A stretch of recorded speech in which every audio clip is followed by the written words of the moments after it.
Oops, wrong one.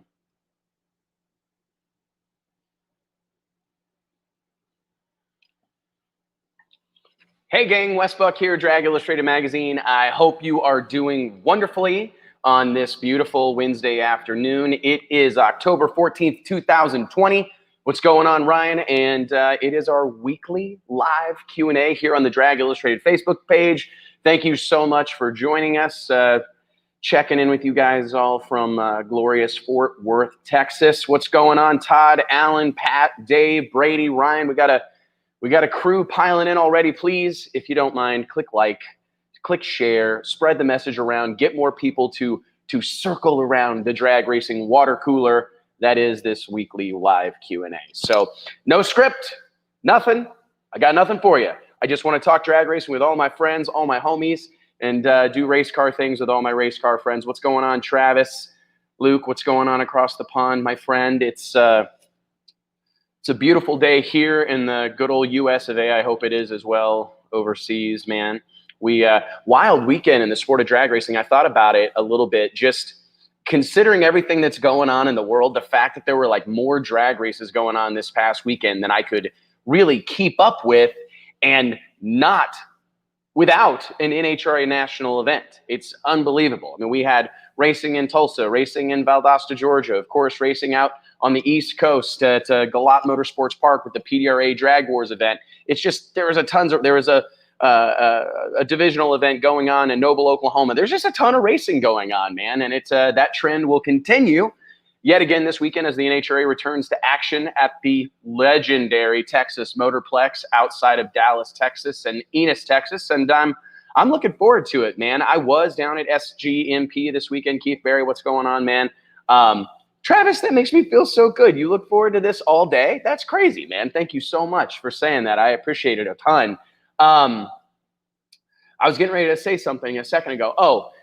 We've had a lot of a rough weekend in a lot of ways with the sport of drag racing, and I just want to touch on a couple of things to make sure these people know that our hearts are with them. Of course, it's no secret that my best friend in the world and my partner in crime here at Drag Illustrated Magazine, Mike Carpenter, our longtime art director and production coordinator at the magazine, and has really moved into an overall kind of CEO, COO role here at Drag Illustrated.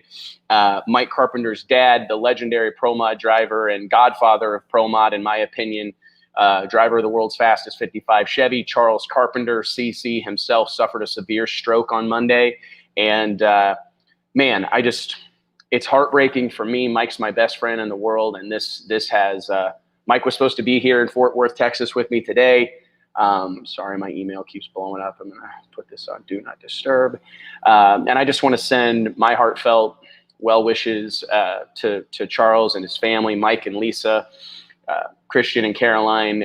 These people mean the world to me, and I just can't imagine what they're going through right now. And it was a hard-hitting reminder of how fragile all this existence is. And I think about Mike and Charles were racing together this weekend, and Charles ran a 374 at 200 mile an hour and change in his relatively new 68 Camaro. And to see the success they've been having with their race team, going fast, setting career best left and right. It's heartbreaking to think about what this means for the Carpenter family. And I just hope Mike and Lisa and Charles and Lori and everybody in their family and around them knows how much we're all hurting for them. The sport of drag racing, Charles Carpenter's impact on this sport, and specifically door slammer drag racing, but match racing and media and all the things that Charles represents, all the things that he's done. If you think about it, he was doing what the Street Outlaws and guys like that are doing today, and match racing several nights a week all across the country, going out west for weeks at a time. Charles Carpenter, in so many ways, paved the way for pro mod drag racing and fast door slammer drag racing as we know it today. And to see the success Charles has had, and I was thinking about this on Saturday when I saw on the qualifying sheet that Charles Carpenter and Tommy Mooney were lining up in the first round of Pro Nitrous competition at the PDRA Drag Wars event. I just thought, how amazing is that drag, after all these years and all that Charles Carpenter and Tommy Mooney have accomplished in the sport of drag racing respectively, and what they've meant to our sport over the years, and to see them line up and do battle still today in 2020, it just blew my mind. And it took me a second. I'm looking at that and I'm going, man, that's a special thing. I hope we don't sleep on the fact that it's incredible that two of drag racing, Door Slammer drag racing's pioneers, true pioneering racers, Charles Carpenter and Tommy Mooney, raced each other this weekend. That's an amazing thing. And I'm thinking about Mike and Charles and the whole family, and I ask you all to keep them in your thoughts and prayers. They're certainly going to need it. Charles has a tough, long road ahead of him, so let's all keep them in our thoughts and prayers. Of course, news broke, I believe, Monday. I was unfortunately completely unaware of the passing of Andrew Arnold, longtime crew member on Keith Haney's Pro Mod and Radial Tire car. Andrew never met a stranger. He was always full of smiles, always full of energy, always full of a willingness to help. That was something that I saw him do time and time and time again. I won't pretend to have been a best friend of Andrew, but I knew him. I've spent time around him. I've spent time around him at the racetrack innumerable times. And I know what an integral part of the program he was for Keith Haney. And my heart breaks for his family, for Keith and everybody that considered Andrew part of their circle. And seriously, when I saw him in action the most was always down in Valdosta, Georgia, and it just never failed that he was in the midst of a thrash, whether it was thrashing on Keith's car, thrashing on a competitor's car, volunteering to help someone, running to get parts, offering up stuff, laying on his back, always being willing to do the less than glamorous stuff that there is a ton of at the racetrack.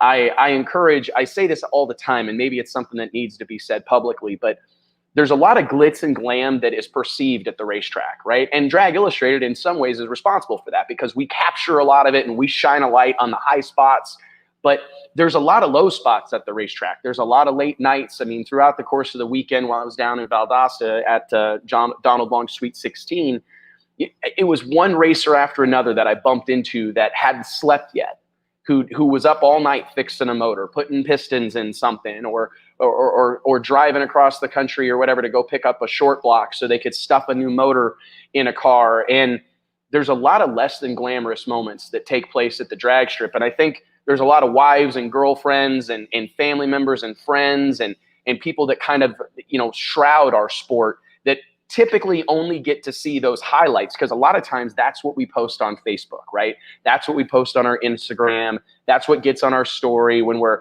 going to a fancy restaurant or we're partying with all of our boys. That seems to be the stuff that we all talk about, but there are a ton of backbreaking moments where you're sweating through your clothes for the second or third time, putting up an awning.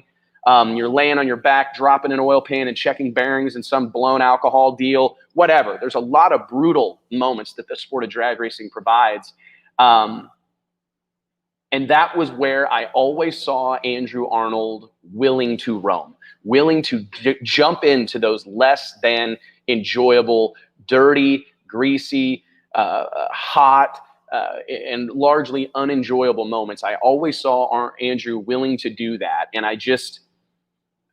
I hope he knows, and I hope his family knows how much his presence meant to a lot of people. I'm sure it was very comforting to Keith Haney and to a lot of people that had Andrew in their corner, knowing that you had a guy that was willing to do whatever it took for the team. And I know that they will miss him, and they will, without a doubt, struggle to replace that. And I think we should I don't want to stay on this note for too long. And bum everybody out. My goal with these shows and my goal with interacting with all of you and talking drag racing is to lift you all up and to lift myself up, because this is all I've said before, it's like oxygen to me. The opportunity to talk racing with all my friends and my extended family here in the sport, it's very, very, very important to me, but it would not be right for me not to identify some of these tough situations that are going on. And I just hope all these people that are part of our drag racing family know how much we care about them. How much they mean to us now and forever. So thank you guys all so much. Keep these people in your thoughts and prayers, and just use this. I'm a man of faith. I believe in God. I'm a strong Christian. And I know that we don't always know why these things happen. We question it endlessly, but I would challenge you to find a way to put these moments to work in your life. I'm not trying to preach at you or anything like that, but I implore you to find ways to put these moments to work in your life, because that, unfortunately and fortunately, is what they're here for. They're sometimes these moments are here just to remind us of how fragile life is. I got to tell you guys that I found myself Saturday morning driving through rural Georgia en route to Adel, Georgia for Donald Long's Sweet 16, and I'm driving down a incredible 2-lane highway, Georgia 122. I don't know that I've ever been on that highway before, and I'm driving between Tallahassee and Valdosta, and I'm passing rolling cotton fields and beautiful tall trees, and I thought to myself how lucky I am to get to see this stuff, because I know people from the little bitty town that I grew up in that'll never see the things that I see. And I challenge all of you racers, crew members, fans, to make sure you take stock of those moments and make sure that you get a little something out of them. Because I think back on all the stuff. I told this to my wife recently. It's easy to get jaded, right? But drag racing, and I know we've talked so much about how the sport deserves more, and all of our stars of our sports deserve more than they get. But let's sit here and be grateful for a moment for what this sport has provided so many. So, like, for me, just personally, I'll tell you that drag racing has fed my family for 15 years. Drag Illustrated celebrates 15 years in business this month. It was October of 2005 when we kicked the doors open and embarked on this project. And I think about the fact that this magazine, The Sport of Drag Racing, has fed my family and fed several other families for a decade and a half. It's something I'm super proud of. But when I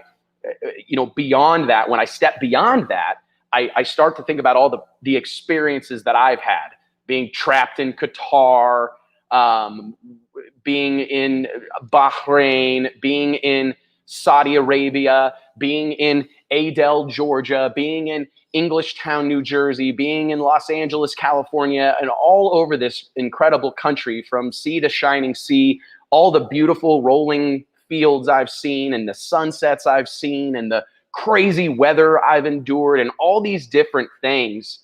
I'm so lucky. It's insane. And I think about all of this stuff, and I know that these are shared experiences. I guarantee you that every one of you has stayed up all night, driven through the night, and felt that feeling of being out on the open road, rolling through somewhere, right? All the times that I look back on it, it's like, man, I've seen so much stuff. I've met so many incredible people. I've seen and experienced things that a large majority of the population never will, ever. And we are getting to do this every weekend. Like, especially those of you that are out on the NHRA tour in a new city almost every weekend and have spent years on the road. How easy is it to get jaded, right? Another drag race, got to go deal with that prick at such and such track, and he's always a jerk. But those things are going to be there, right? We're never going to be able to probably completely curtail those little moments of negativity and the pains in the asses, that exist. But if you really think about it, man, we are lucky as all get out to be able to do this and to roam this beautiful country, going to the racetrack and being around people that share our passion. And I've talked about this a lot. The sport of drag racing is chock full of incredible human beings from every shape, every corner of this whole thing. It's packed full of incredible people. So a little bit of perspective for you here in the first few minutes of the show. I hope I didn't overwhelm you or run you off. I'm happy to answer any questions that you guys have, man. But I just wanted to kind of remind everybody that we better enjoy every moment we have. We better work hard to keep a smile on our face. We better practice our gratitude, because this is another thing, and it's something that I struggle with myself, is that we have to accept that we're never going to wake up one day And all of this is just easy peasy, right? And it's easy to have a smile on our face, and it's easy to look on the bright side, and it's easy, right?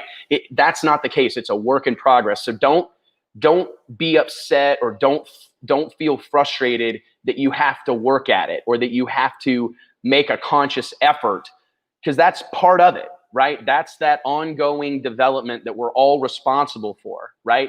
And it makes a difference. So just challenge yourself to take stock. Remind yourself here and now, while you're thinking of the Charles Carpenters, while you're thinking of the Andrew Arnolds, while you're thinking of these people that need all the prayers and support that they can get right now, to just remind yourself of this fragile existence of ours, because we never know. We never know what's coming up next. We never know what's going to happen. We never know what pandemic, what world crisis. We never know. So you better have a hell of a good time at the racetrack this coming weekend and everyone after that. I'm not saying you're not going to have challenges. You're not going to find struggles here and there. But hey, man, enjoy it. We are blessed people, and we are blessed to get to go drag racing, do the things that we love, do burnouts. I mean, my belief is that burnouts get you a free pass into heaven. I kid. So anyways, yeah, there's tons of stuff to talk about, and I want to talk about. So Ron Moen, what's up, my man? Huge shout out to Ron Moen and the team at Vengeance Racing down in outside of Atlanta, Georgia. They got my precious Belle. That's what my daughter named her, after the yellow dress. That what's her name? The girl Belle from Beauty and the Beast. She named my Corvette that because the dress is yellow, my car is yellow. Ron's got Belle down there at Vengeance Racing, and they are working that old girl over. I hate to admit how much work she needed, but I cannot wait to get that bad boy back in my possession and do some rolling power burnouts for all of y'all. So anyways, what else? Let's start from the top here. Again, I talked about this briefly. Tons of drag racing going on, and I only really mentioned the heads up events. I completely spaced the Great American Guaranteed Million that took place this past weekend at Memphis International Raceway. Britt and Galen and the whole team. I saw TJ Pruitt on the grounds, Clay Milliken. Incredible thing to think about how many $1 million bracket races took place or have taken place here in 2020. Thank you, Brian Brewster. I love you and love the sport of drag racing. And I know that sounds like cliche, but I absolutely mean it.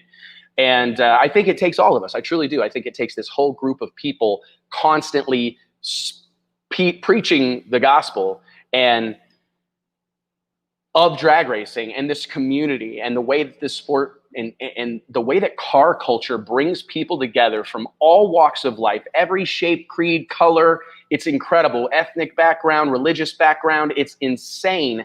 The diverse nature of our sport, and we should be prouder than we are. More proud, excuse me. I'm starting to show a little Texas, but we should be more proud of what we should be proud. We should be very proud of this sport, guys. And Andrew, I hate to hear that, man. You're in our thoughts and prayers as well. And I get it, man. Going to the track is your escape from reality, as is it for most of us. So keep that in mind. I'll tell you what, I'm doing very well. Randy Overman, thank you so much for asking. I'm going to scroll up here a little bit and dive into a handful of these questions. So I am not in Kirksville, Missouri. I currently reside in Fort Worth, Texas. I love it here. Love the sport. Love the state of Texas. Love everything that's going on here.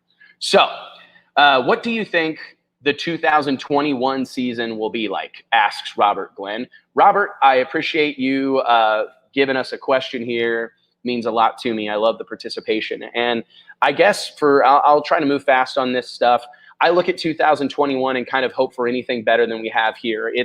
I want to point to a couple of high spots. I think like the NMCA, NMRA really deserve a lot of credit for getting the events in that they have, for being flexible, for being nimble, being willing to adjust and make moves on a moment's notice in order to provide places for their racers to race. I look at what Donald Long did and throwing together these events, the COVID 8, the Magic 8, the 10 days of duck, the effort that's been made, the NHRA's effort to run multiple races in a single location, kind of a la the bubble in the NBA world.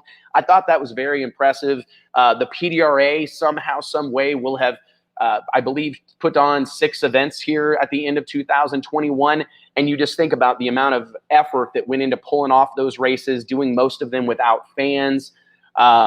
There's been a lot of people that have gone to extreme lengths to keep the sport of drag racing headed in the right direction here in 2020. And I hope all of them are as proud of themselves as they should be. Another great example, Britt Cummings, Galen, and the guys at the Great American Guaranteed Million this weekend had every reason in the world, in my opinion, to pull the plug on that deal, to back off, to see what's going on in the world and let that curtail them. And I am blown away that they were willing to forge forward and put that event on, stick their neck out, do what they did, and do so in incredible fashion in Memphis this past weekend.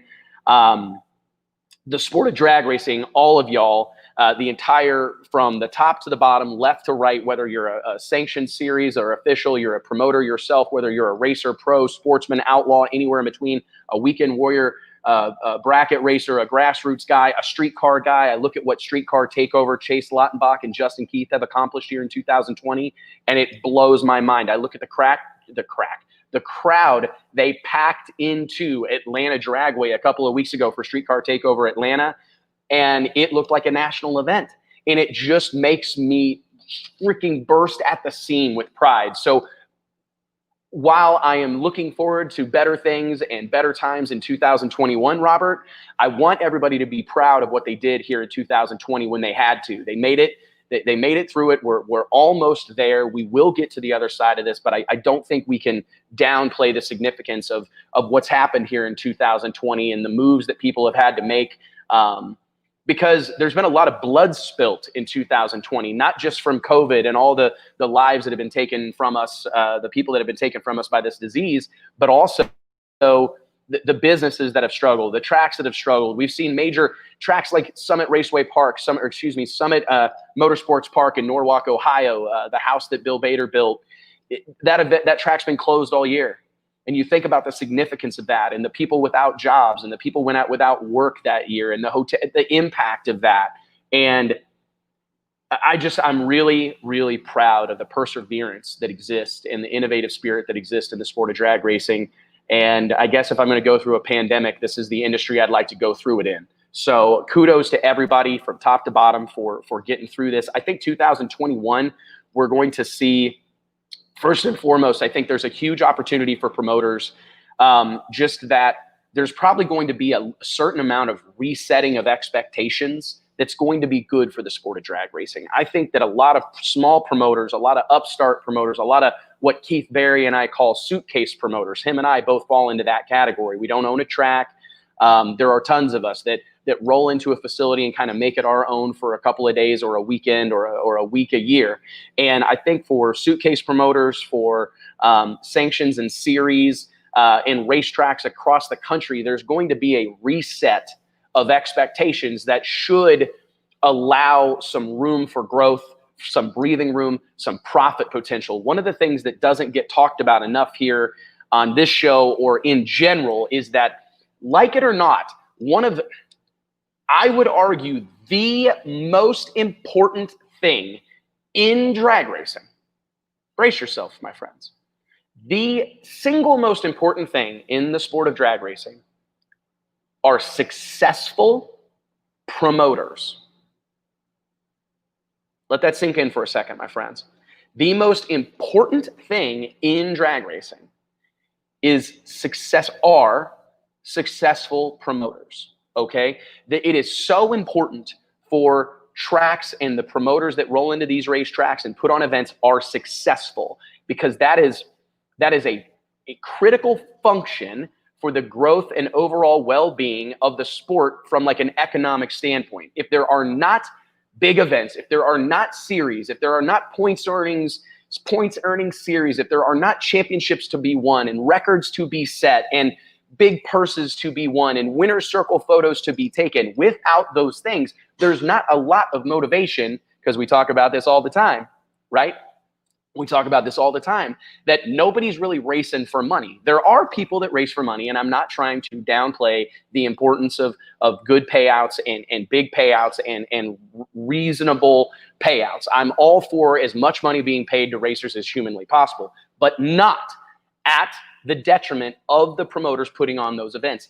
They have to put on these races. That is what gives fans events to go to and allows us to connect with new fans, to service the fans that exist in our sport already, keep vendors functioning and all those things. But, and this is a great point, I'm going to throw this into the show here, Luke Stevenson across the pond. Everyone hates a successful promoter, unfortunately. They're just jealous and don't understand everything is a gamble for a promoter. That's exactly right. For every time a promoter hits a home run, right, and the stands are packed and the pits are full and the sun is shining and it's glorious, right, and records are falling and they're going home with a couple of Walmart sacks full of money, for every one of those, there are likely 10, 20, 100 times that it has rained them out, right, they've taken a beating, it's been a bloodbath, and it took every ounce of energy they had to get out of there with the shirt on their back, right? And I can't tell you how important it is for promoters to be successful. If these gentlemen, men, women, aren't making money, if there's no profit motive, if there's nothing in it for them, drag race promoting as a charity is not a long-term strategy, my friends. So my point on this is, when I look to 2021, I think there's going to be an opportunity for promoters to tighten up things a little bit, to pull back maybe in places that they can. I don't think you can go cutting your purses entirely. I don't think you can go say, well, we're racing for trophies from here on out. But I do think promoters and track operators are going to find a racing public that is a little bit more accepting of the stakes being lessened. Because I would like to believe that racers know, and this is being heard, that racers we need these events to be successful, right? We have to have them be successful so that the next wealthy oil tycoon or the next thrill-seeking racer or whatever turns up and wants to go build a car and buy a rear-end housing and buy a set of carbon brakes and buy a bolt-together torque converter and buy the latest, greatest EFI system and buy a lockup transmission, et cetera, et cetera, et cetera, et cetera. Those events drive the bus on that movement. And without those events, that stuff doesn't happen.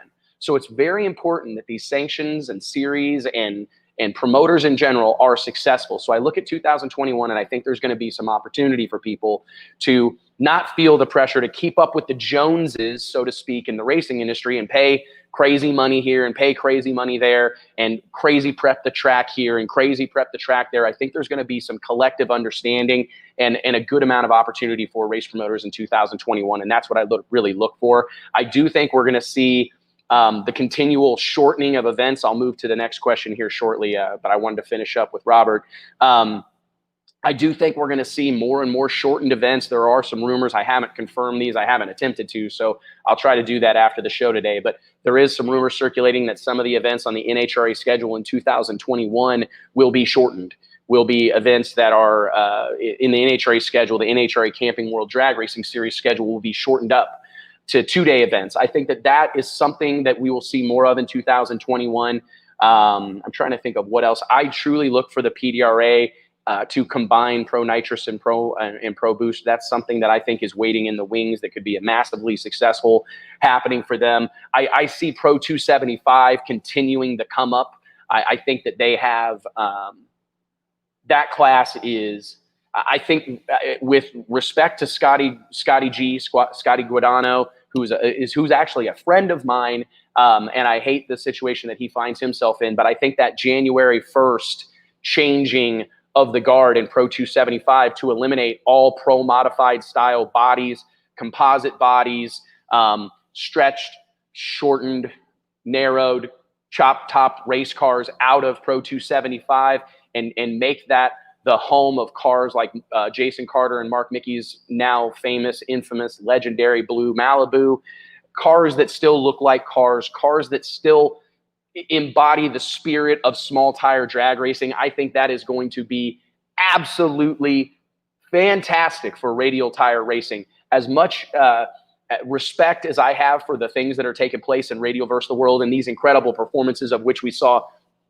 umpteen of them this past weekend in Valdosta, I just really, really look at Pro 275 as a class that can continue the small tire movement for several years to come. So I look for a big payout, crazy 50, 60, 70, $100,000 Pro 275 race to pop up in 2021, more than likely via Donald the Duck Long. And I think that that's going to be the class of drag racing that carries small tire racing into the future. I don't want to gloss over what took place this past weekend in terms of Radial versus the World. However, I do believe up here somewhere, Nate Hansen threw out, let's talk a minute about a nitrous car winning the Sweet 16 in Radial versus the World, and let's do it. I've got to say, man, so I'll give a brief backstory.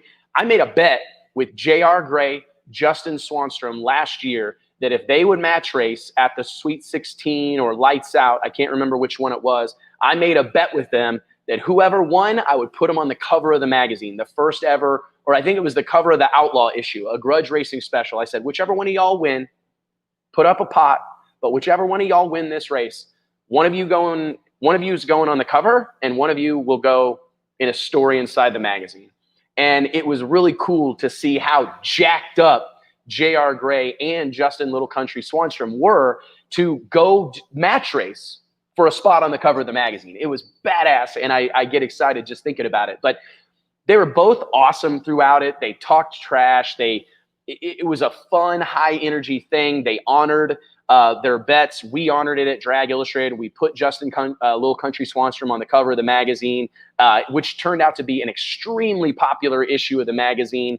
And I say all that just to tell you that I got to know J.R. Gray and his wife. They've got a brand new baby. I've gotten to know them a little bit, not real well, but J.R. Gray is a racer's racer, and they come out with a brand new car from Reese Brothers Racecraft. Shout out to the Reese Brothers. They are doing big things in small tire racing, man. They're doing big things in drag racing. The amount of cars that their names were on and the cars that they were standing behind this past weekend at the Sweet 16 was really, really, really impressive.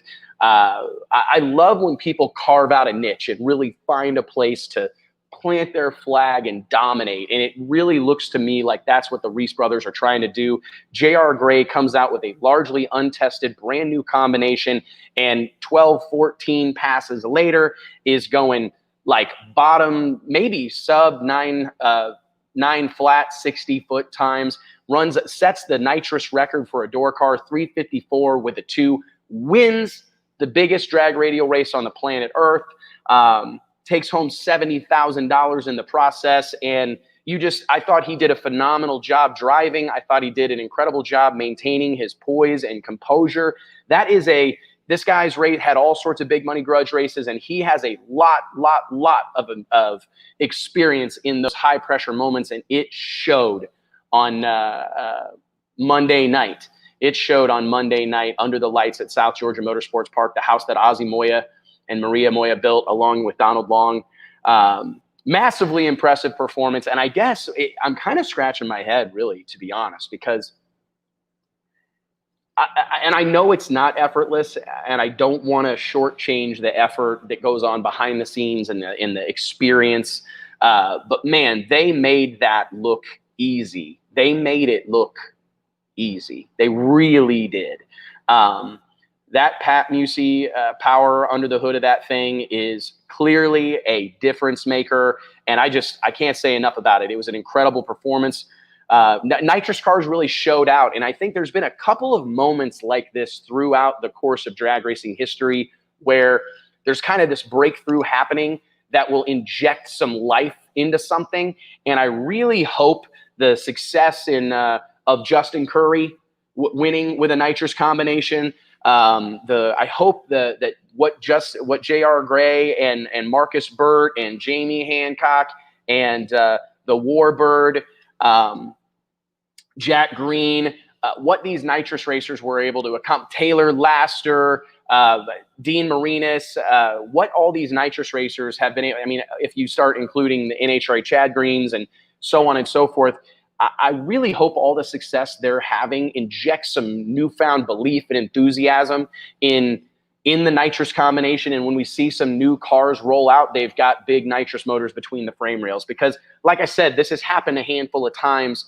I remember back in the early 2000s when Shannon Jenkins ran the first 3-second pass in Valdosta. It seemed like there was some newfound enthusiasm around the nitrous combination, and then some fresh faces showing up with nitrous motors in the weeks, months, and years to follow. Then I remember when Jim Halsey went the first 5 at Englishtown during the shakedown at E-Town in the quarter mile with a nitrous pro mod. It seemed like that put some energy in the class, and all of a sudden you see some fresh faces trying to replicate that, or trying to be a part of that, or knowing that it can be done. Success can be had with those combinations. I look when Shannon Jenkins, Mike Castellana got involved with Rear Morrison, and they started, immediately, almost overnight, became a world-beating common team in the pro mod ranks with nitrous cars. Won an NHRA championship when Pat Stoken was running 6.0s and no one else was close in IHRA pro mod competition. You think about that, and all those happenings add up to just generate some interest and generate some enthusiasm and some belief that, hey, if they're having that much success with a nitrous car, I can have that much success with a nitrous car, and it will drive some people to try that combination out. So I hope that it injects some energy and enthusiasm in nitrous racing and carries it for the next few years. I think that'd be fantastic. We saw Chad Green, Ricky Smith, despite all that Ricky Smith has battled, back injuries in 2020 and everything else, and not being able to consistently be behind the wheel, the moment he does, he's in the freaking winner's circle, man, with a nitrous engine from Pat Musey and a Jerry Bickle built race car. And you just think about that is clearly the same way a few years ago, it would be very easy to argue that if you want to win in small tire racing or pro mod racing, you need to have a twin turbo Hemi deal with a lockup. I mean, that's a very successful, not in NHRA, obviously, the lockup part, but that's a very successful combination. It was putting people in the winner's circle. It was winning world championships consistently and reliably. Right now, here and now, if you're going to go build a car and go race it and be successful, I think for the first time, the nitrous thing is back toward the top of the list. The nitrous option is as legit as it's been in a really, really, really, really long time, and that's good for the sport of drag racing. Ron Rhodes, Ron Minix, it's absolutely true. There's tons of positive things happening in nitrous racing. And my takeaway from it, to be honest, Dan Ferguson, Nate Hansen, the other racers talking nitrous right here, this is good. Ron Minix winning the Midwest Pro Mod World Championship. I mean, you think about, typically winning championships with a nitrous car is pretty much reserved for Ricky Smith, by and large, unless you're racing in a nitrous-only category like PDRA Pro Nitrous. Running out front, being seen as the advantageous combination, that is not familiar territory for nitrous racers. So I'm super, super, super, super excited to see that happen. And Eric Gardner, my Texas brother, son of the legendary blower Bob Gardner, in the house. What's going on, buddy? I hope you're doing well. Says Pro Chargers to the front. I can't argue with that at all, man. I have been so excited to see Pro Chargers dive into pro modified drag racing, and I've actually been a big fan for a long time. I think I talked about this briefly last week, but I remember being enamored with Mark Mickey's black 68 or 69 Camaro that was an Outlaw 10.5 car that was I believe a conventional headed big block Chevy, a conventional headed big block Chevy that with a big monster Pro Charger, and it was all experimental, completely all experimental, and it was absolutely spectacular, man. And to see it, then he moved into NMCA Pro Street, won some championships, had a ton of success with that Pro Charger combination, and I felt like it was only a matter of time. What really tripped my trigger for quite a while was when I started to see Pro Chargers show up on all these top dragsters, because it became the go-to, right? Like the go-to combination in that particular style of drag racing. So, man, incredible thing to see what Pro Charger has done and the path that they've taken. And right now, I'll tell you what, there's a Pro Charge Pro Mod right down the road that is bound for NHRA Dallas this weekend. That's out at a racetrack testing, trying to find ways to get better, get faster, and they are already badass fast, man. So I will remind you guys, if you don't mind, it means so much and it makes such a difference. Click like, click share, help us spread the message, keep people talking about drag racing, get the pot stirred up as best as we can stir it. It means a lot. If you don't like the Drag Illustrated page, just stop what you're doing and go like it. Make sure that you get notified. Make sure you get notified for any of our live updates or any posts we make. That Facebook continues to change the platform. So if you aren't seeing the live shows or anything like that, please go to Facebook.com/Drag Illustrated or click the Drag Illustrated logo down here in the corner. Make sure you're getting notified of all the posts we make on Drag Illustrated, and make sure that you're seeing what we're doing. We appreciate all the support. J.R. Gray, headshot in the house. What's going on, man? Huge congratulations to you. J.R. Gray, without a doubt, has the baddest nitrous car on the planet Earth. And as he's saying, I got the fastest small block nitrous car and the fastest big block nitrous car in the world. Nitrous to the front, man. What a weekend. Again, I hope you heard me say that you guys, I hope you know that no one was sleeping on you. No one was sleeping on J.R. Gray. Nobody. As soon as I saw the car and saw that like 18-second video of you guys testing and the thing going like 902 down low, I'm like, these guys are in trouble. And tip of the cap to Stevie Fast Jackson, Billy Stockland, Phil Schuler, Jack, everybody that's involved with that team, because I know they all play an integral role in the success of all the cars they touch, man. And it's an incredible thing that that whole group, that Killing Time Racing family has going on right now, is massively impressive. And I got to tell you, dude, for me, I'm a nitrous guy from way back, and I just love it. I love it. I think if you think about it from a fan's perspective, I know it's cool to see a big blower sticking through the hood, and I'm all for that. But, man, it's hard to deny the entertainment value of freaking nitrous plume, nitrous purges, header flames. I mean, everything. The drama of nitrous racing is spick-freaking-tacular, man. And I'm just super, super, super happy to see these nitrous racers having the success they are, and I hope this isn't the end of it. So, Fritzl Garage, shout out to those of you watching on YouTube. If you guys are not subscribed to our YouTube channel, we are pushing this platform hard. We are literally working very hard behind the scenes to create more and more and more and more video content, different shows, different video series, different interview topics.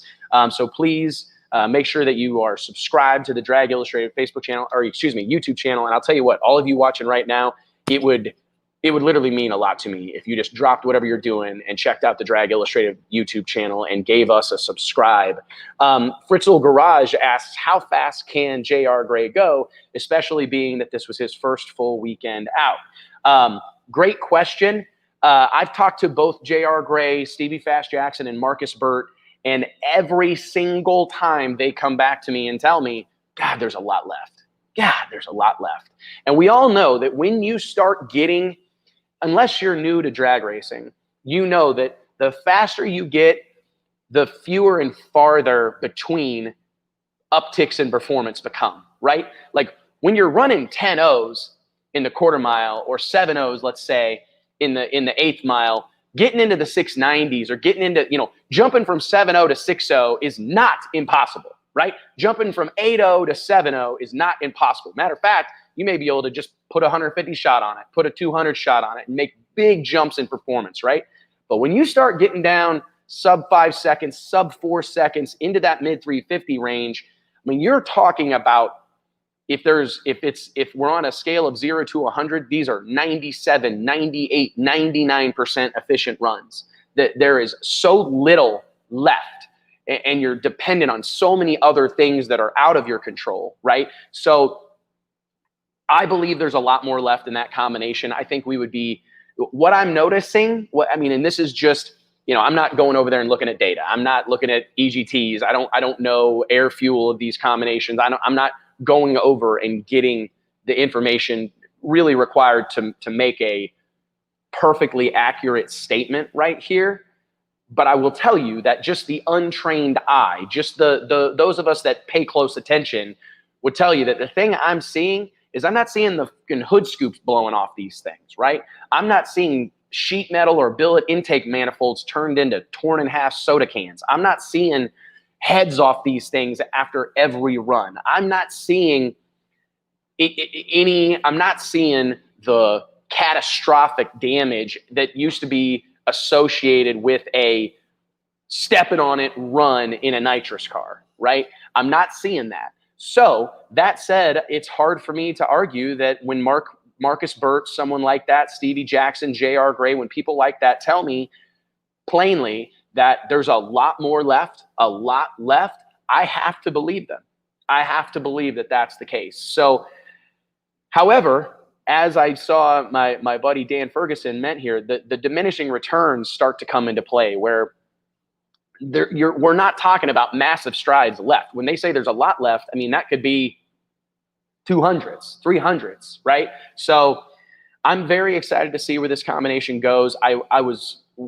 The big question headed into Sweet 16 was, will we see a 340? And you can't even really say we got close, because a 355 or a 353 or a 354, they're close, but not really. Because 300s may as well be a mile in once you get to this level. So I think we've got a ways to go before we see cars in the 340s. I will say that you can't rule these guys out, because where we're at this moment in time with radial tire racing, where we're at with this is we're headed into the unknowns. We've been in the unknowns for quite a while.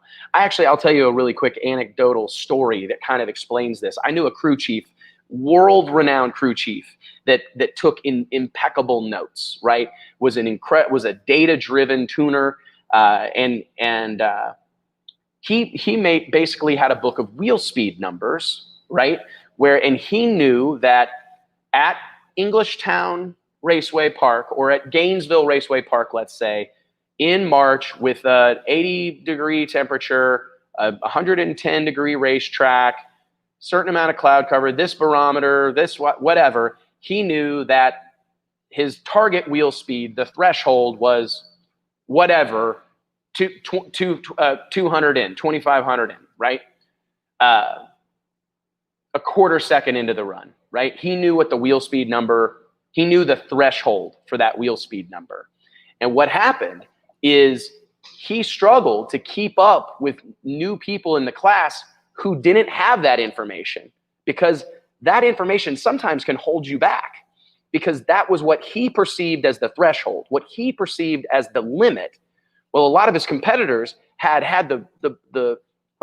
ignorantly had exceeded those and found ways to make it work, those early wheel speed numbers. And I think that that's kind of where we're at. You can get in trouble when you start building these invisible ceilings for yourself, or putting these limits in place where, there's no way we can go past that. No chance, right? And then someone goes out and pushes the envelope, right? And they end up being the guy that goes and sets the record, you know? So we're at a point in radial tire racing, in my opinion, where we're in uncharted territory, right? We are pushing. And when you start talking about these relatively unlimited combinations, like if you go look at NHRA Pro Stock, the rule's been 500 inches and gasoline for 50 years or whatever, right? A long time. So the gains are just few and far between, right? I mean, it just takes a tremendous amount of time to really make massive movements, right? So those performance limitations don't necessarily exist in radial, outlaw racing, right? Because a guy may go run 353 and have a whole lot more power left, right? More boosts to make, more timing, more fuel, right? I mean, they have a lot of tools in their holster as far as increasing performance, right?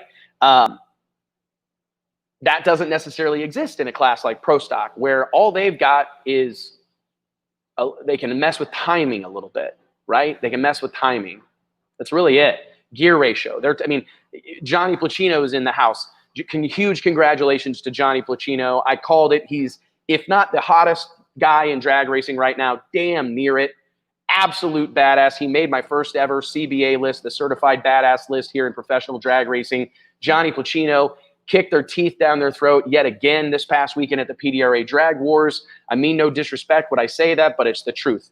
The man is on a mission. And when you look at a Mountain Motor Pro Stock car, or you look at a NHRA Pro Stock car, you see guys that are trying to make those cars faster with gear ratio. They don't have a ton of ignition timing they can play with, right? They're just having to get more and more and more aggressive with gear ratio and clutch. You know what I'm saying? So they're reliant on so many things. They're reliant on God. They're reliant on the atmosphere, right? They're reliant on conditions. They're reliant on the track conditions, so many things. But when you start to look at radial tire racing, they may have a whole lot left in it. They could lean it out a couple gallons, right? I mean, they may have huge swings left, right? They may have a ton of jet left, right? So it's so hard to really, because the funny thing is, I can sit here for 20 minutes and say that I don't think a 340 is going to happen in radial versus the world. And one of these guys could go find a pulley in their trailer or something and spin that blower a little bit more. Or I'm just being dramatic, but I'm just saying they've got power left. You know what I mean? They've got big strokes of power left. Most of those combinations aren't at full tilt boogie until a couple seconds into the run. So there's so many things that they have that they can do, that they can just ramp the power in more quickly. They can lean it out. There's so many things they can do. And so it's so hard to really just say there's no chance, because like I said, I don't think we're going to see a 340 this weekend at No Mercy. But if it gets cold one night and Sydney, Marshall, and the team down there at South Georgia Motorsports Park start hosing the glue down and give them a racetrack like they had this past weekend, who knows? Who knows? Who knows? All right, next question. Let's keep diving around here. Make Mountain, you're going to wheel that whip. Thanks, Johnny Placino. Again, huge congratulations, man. You guys have incredible, incredible things that you guys are doing right now. Absolutely incredible.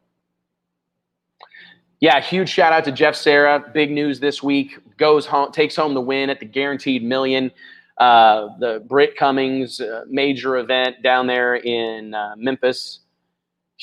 It's just crazy. And I actually struggle to wrap my head around the fact that we have drag races going on here in 2020, multiple drag races going on here in 2020 that are paying $1 million plus, over $1 million in the case of the Great American Guaranteed Million at Memphis this past weekend. Just some incredible success, incredibly successful weekend for them down there. They poured the coals to it with championship belts, trophies. I saw stacks of cash and just incredible, the big check, and they did a great job, man. A huge congrats to all those racers that made it down to the money rounds and got a little piece of that bread, or a big piece of that bread.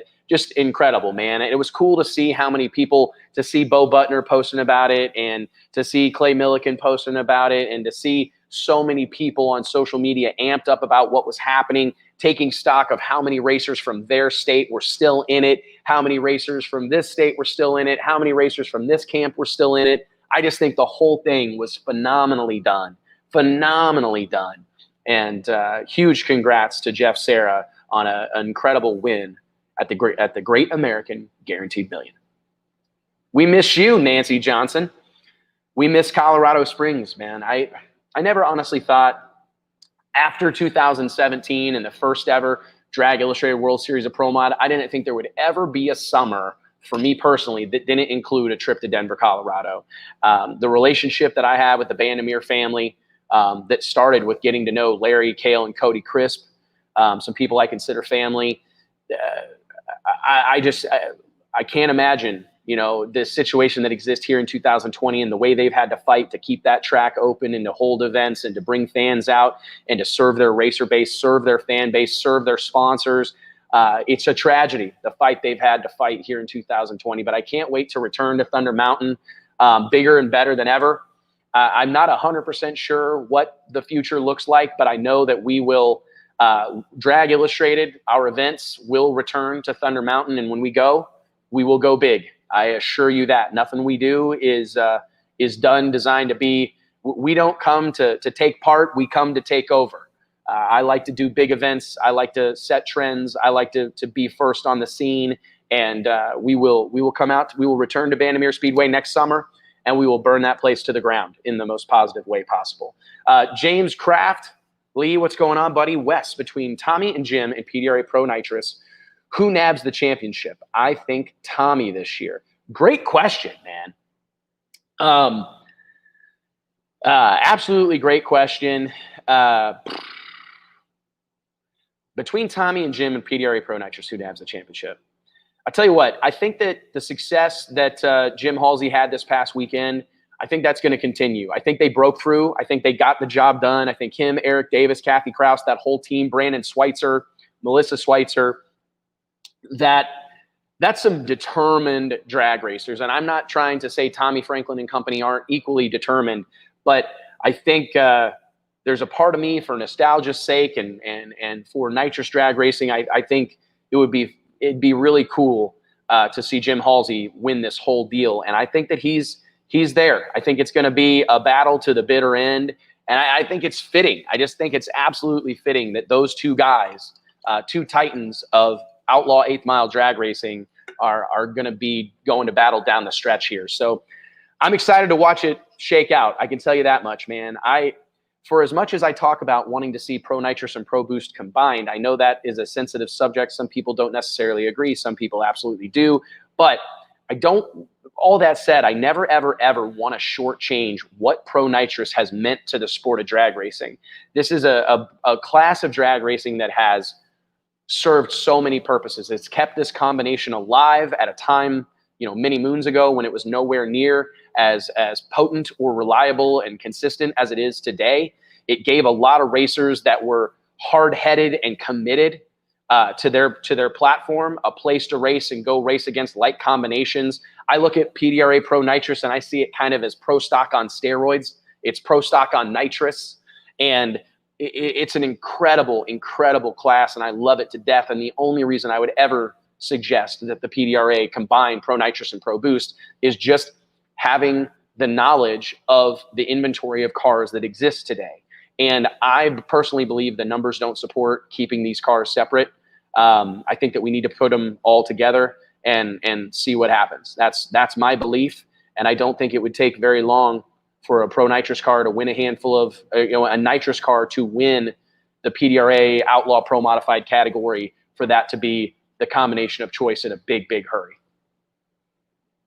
What's up, Johnny Lee Roberts? I didn't get to see you this past weekend, but I hope you stay safe down there on the big end at South Georgia Motorsports Park. I appreciate you tuning in. What else? It will be cold. That's what I've been told. It'll be cold at South Georgia Motorsports Park this weekend. I am headed to the NHRA National event. That's probably a great segue. Now that I'm in Fort Worth, a resident here in Texas, this is my first time ever having an NHRA National event a mere 50 miles from my house. So I'm very much looking forward to going to an NHRA National event, but sleeping in my own bed at the end of the night. We have a slew of guests that we're bringing out to the races this weekend. Some fresh faces, some familiar faces, and everything in between, headed out to the Texas Motorplex to be a part of what's going to be really a barn burner weekend. I know they've got a concert going on Friday night and a big pit party on the back 9, or I think they call it the back 40. Saturday, all sorts of racing going on, pro mod, pro stock, top fuel, funny car, pro stock motorcycle, eliminations going down on Sunday. I'm very excited about it. And a little bit of breaking news happening earlier today, news that Alex Laughlin would be jumping behind the wheel of that Elite Motorsports Pro Charger powered late model Camaro that has been fielded most recently by Steve Matusik. Steve Matusik jumped behind the wheel of that car at the NHRA Gator Nationals in Gainesville, Florida. Had a very successful outing with a very, a car they don't have. That crew, Justin Elks from Modern Racing, kind of leading the charge on that team, serving as crew chief on the program, and they haven't had a lot of runs with that car. Came out immediately in the thick of things, and I can only imagine that that trend will continue this coming weekend at the Motorplex. So it's going to be very cool to see Alex have a shot in Pro Mod. He'll be driving 2 cars this weekend, NHRA Pro Stock, actually representing a local boat dealership, Eagle Marine, here in Fort Worth, the greater Fort Worth area, on the side of his Elite Motorsports Pro Stock car. So it was. I know Alex very well, and I know how excited he gets when he has the opportunity to race 2 cars in one weekend. So I'm really excited about that. That's something I'm paying attention to. I did notice that the Pro Mod car count looked a little light when I checked yesterday, counting Steve Matusik, who will not be there this weekend. There are 16 cars currently entered for NHRA Pro Modified. If you think about where we were a year ago, at different points throughout the year, like literally not having room for any more cars, turning people away, all the changes that were made in the off season to accommodate more cars, to find ourselves here in mid-October with just 16 cars turning up. That's especially in Texas, in a place like Texas at the Motorplex, very shocking this time of year. Weather will be favorable. Conditions are ripe for career bests and great runs and just overall great racing. So that was a little bit of surprise to me, but nonetheless, very excited about it, man. I'm excited to head out to the racetrack and take in what I think will be a badass weekend at the Motorplex, man. Has anybody got anything else for me, or are we shutting this bad boy down? I surely appreciate everybody tuning in. Remember, click like, click share, spread the message. It makes such a huge difference. If you guys don't help us spread this around, we certainly won't be able to engage as many racers and race fans and promoters as we need to. So you see, I'm scrolling through here and seeing if I missed any questions. Oh, I did. Thank you, Jamie Fowler, and congratulations. How about Top Sportsman at the PDRA National event this weekend, the PDRA Galat Drag Wars event presented by Modern Racing? Holy crap, right? An all 3-second field in Top Sportsman. I will tell you, this may not be popular. I think it's getting a little out of control. I'd like to see some of those front-running Top Sportsman cars show up in Pro Nitrous, and that may solve some of the problems that I was talking about earlier in the show. Right? I think there are some cars in Top Sportsman that could be competitive in Pro Nitrous, and I think that they need to get over there. I think they need to be a part of it. But I will table that issue for the moment, only momentarily, to give a huge kudos to that entire collection of PDRA Top Sportsman racers who made history this weekend with the first all 3-second 8th mile field. Absolutely incredible, absolutely incredible, massively impressive. And I want to give a big shout out to my buddy, Jamie Fowler. To know what that man has gone through, his wife, what they've gone through in the last year, being robbed at gunpoint, having their engine transmission combination stolen from them at gunpoint. For anyone to have to face a situation like that is absolutely unfair and so tragic. But they came out of that situation unscathed. They lived to race another day, to live another day. And that's, I think, what they're thankful for, and all of us are thankful for. But a year later, or not quite, they are able to reclaim their property, put it back between the frame rails of that white 63 Corvette, that Tommy Mooney hot rod, where it belongs, and dive right into the 380s. It was incredible to see Jamie have that kind of success this early on. I know they went and tested. I think they made some test runs at Russell Miller's Darlington Dragway there in Darlington, South Carolina, and then rolled straight out to Dunn Benson, to Galat Motorsports Park, and proceeded to have one hell of a weekend, man. And I just tip my cap to Jamie and company for, he's got to be over the moon, man. He is absolutely exciting. Absolutely got to be excited, man. Let me see here. Let me go clear that comment. I got to figure out how to do that. Boom. Dan Ferguson chiming in with operating cost is what keeps some away. I understand that, but I have to believe that operating costs can't be, none when you're diving into the 360s, 370s with a nitrous car and Top Sportsman. I understand that there's a tier there, but I mean, holy crap, guys. I look at a lot of those cars and I go, man, Pro Nitrous, Pro Boost, they need those cars. We need we need more of that. So anyways, I certainly understand the the nuances of that and guys not wanting to spend the money or turn things as hard as they need to, rev an engine as much as they maybe need to, and get as aggressive as they maybe need to with tune-up. But we definitely need cars in those categories. So, Sam Smith, great question to wrap up this week's live Q&A. And remember, I really like getting questions and kind of being prepared for them. So if you have a question, hit me up, wes@dragillustrated.com. I'm happy to answer them. Send us a message. I've been getting a lot of messages on my personal Instagram page. That's fine. At Westbuck Inc. That's Westbuck INC. There on Instagram. Send me a direct message if there's something that you want to see us talk about, a subject that you want to see Drag Illustrated explore, because it's not just me. There's a whole army of us here at Drag Illustrated.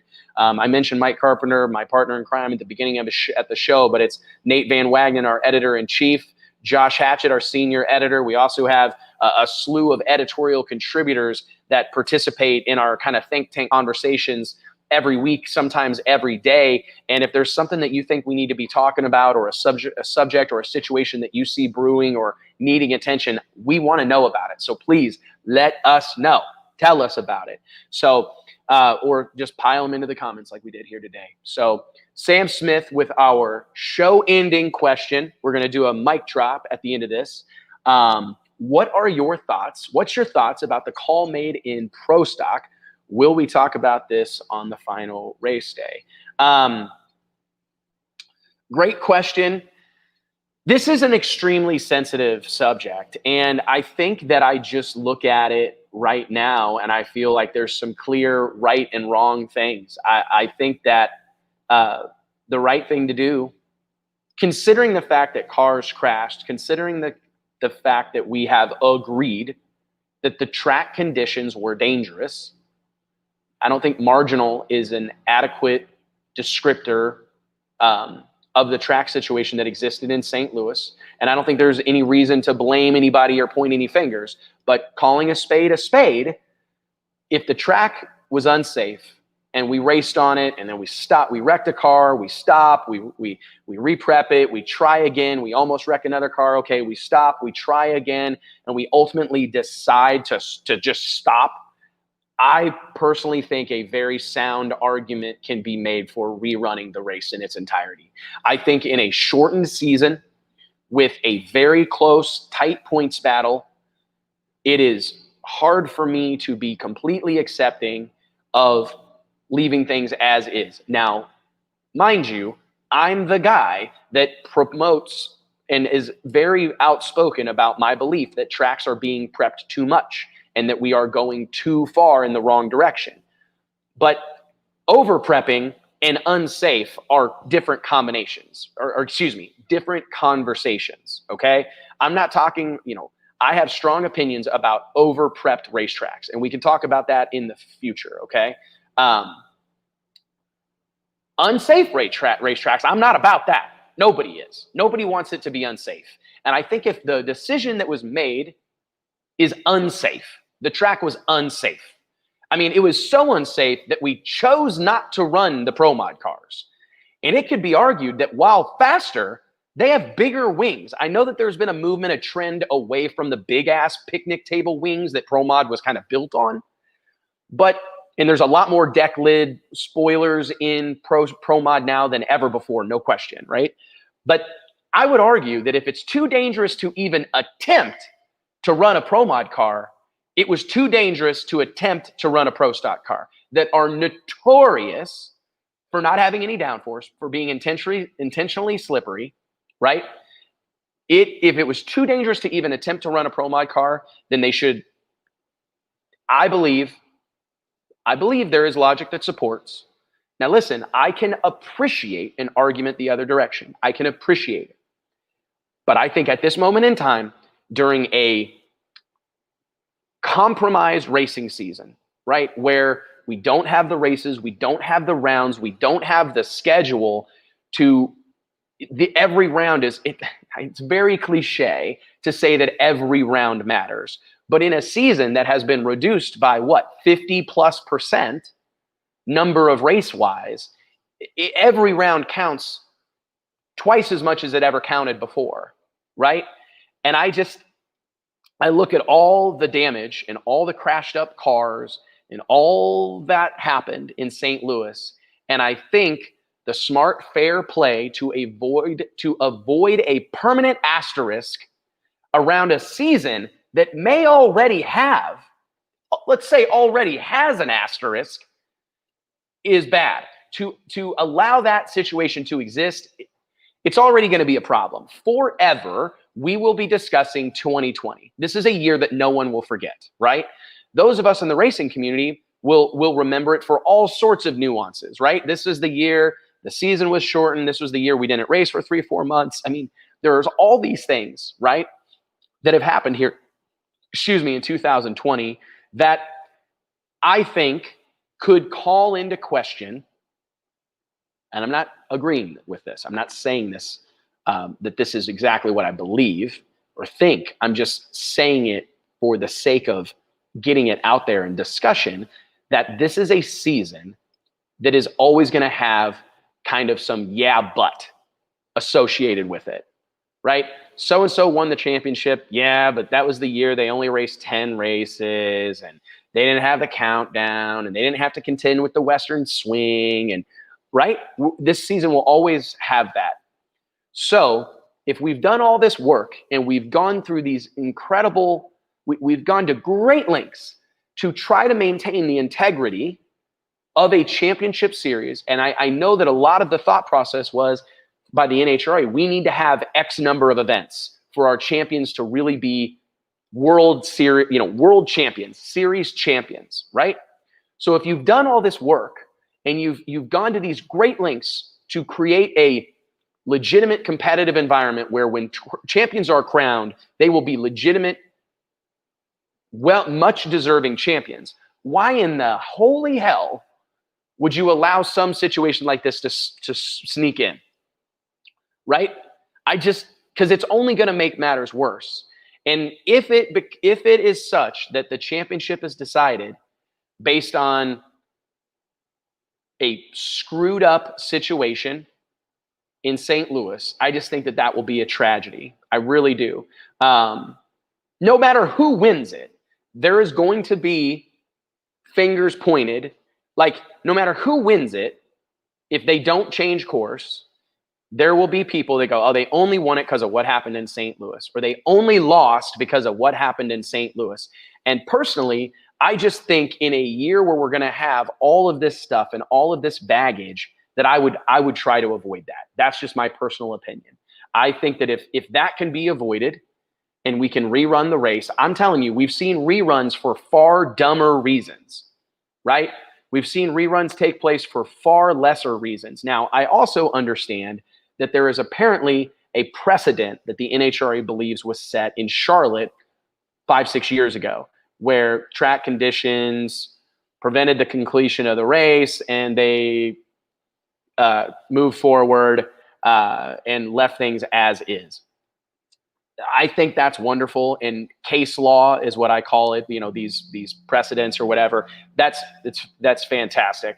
Those are great to have. But I'm telling you, when you look at the stakeholders, when you look at the people involved, when you look at the struggles you're already having with participation, when you start to factor in all these things, some of the intangibles, I think the right decision would be to rerun the race. I really do.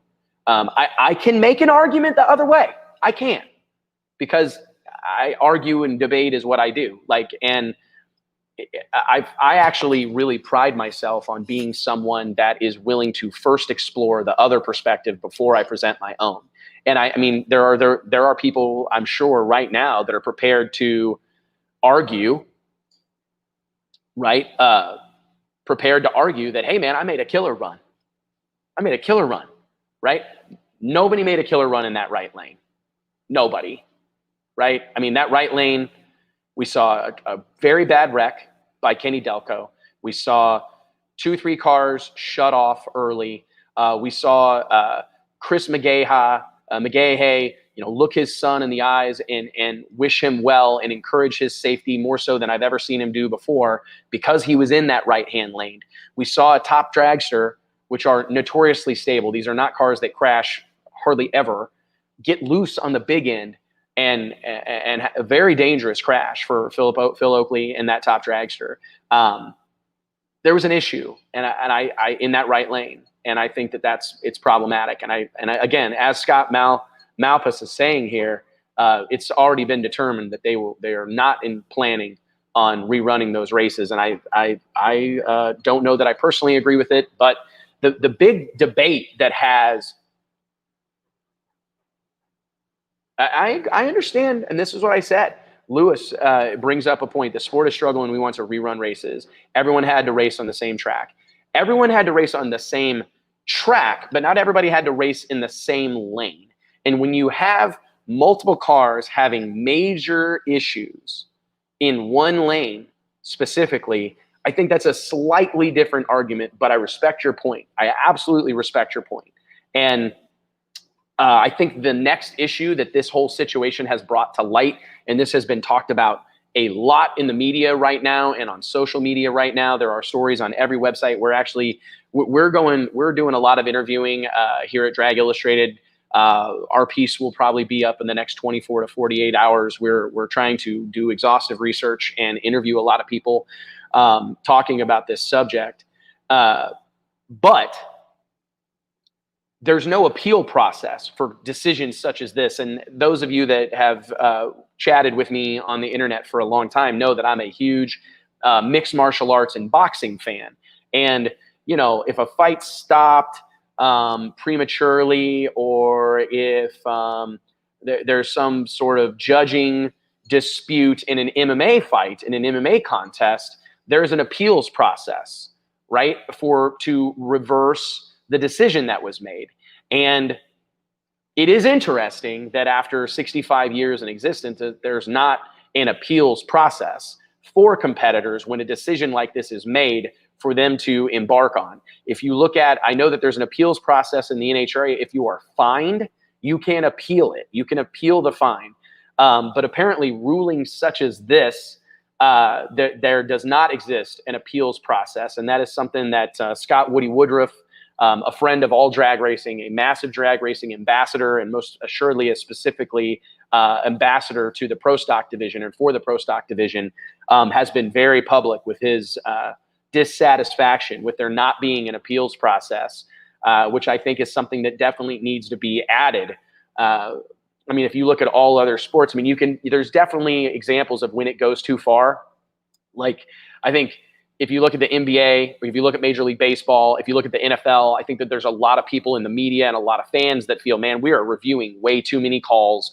We are going to the cameras way too frequently. We are slowing things down unnecessarily. But I think it can be argued that it's probably worth it to some extent to make sure the right call is being made, because these are humans, right? And it's in a moment, right? In a moment in time, there's a lot of pressure.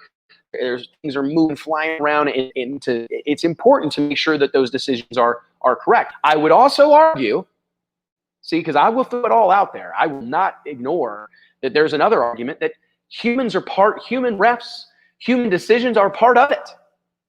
That is, in life, in business, in sports, you're gonna need a favorable call. You're going to need a few favorable decisions. You're going to need fate and luck to lean your way from time to time, right? So maybe this is a situation where that is at play, where this is one of those human missteps, human miscalculations, human errors that are going to propel someone to success. I don't know, but my personal opinion, I speak only for myself, not, Drag Illustrated as a whole or whatever. I'm not trying to, march on Glendora. My personal opinion is I think a rerun would probably rerun the thing. The cream's going to rise to the top as it always does, right? And I think any confident racer, any racer that felt anybody with a belly full of belief is going to put it in the beans, right? And these cars are evenly matched, right? I mean, the people at the top of Pro Stock, they're evenly matched, right? Let's line these things up and drag race them. Let's make sure that everybody had a fair shake at it. because that definitely wasn't the case in St. Louis. And that'll do it, guys. Shut this bad boy down.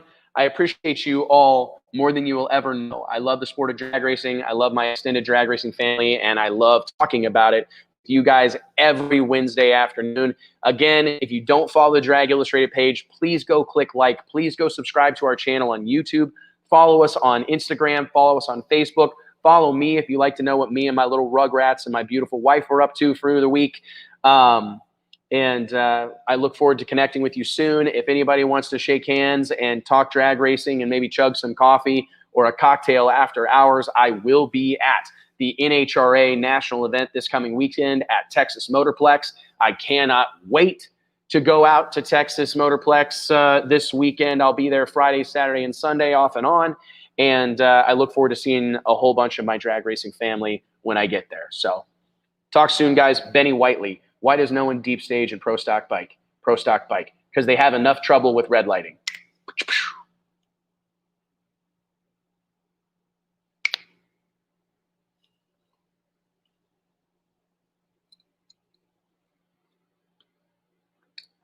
David Magnuson. Wes, I respect your opinion no matter how wrong it may be.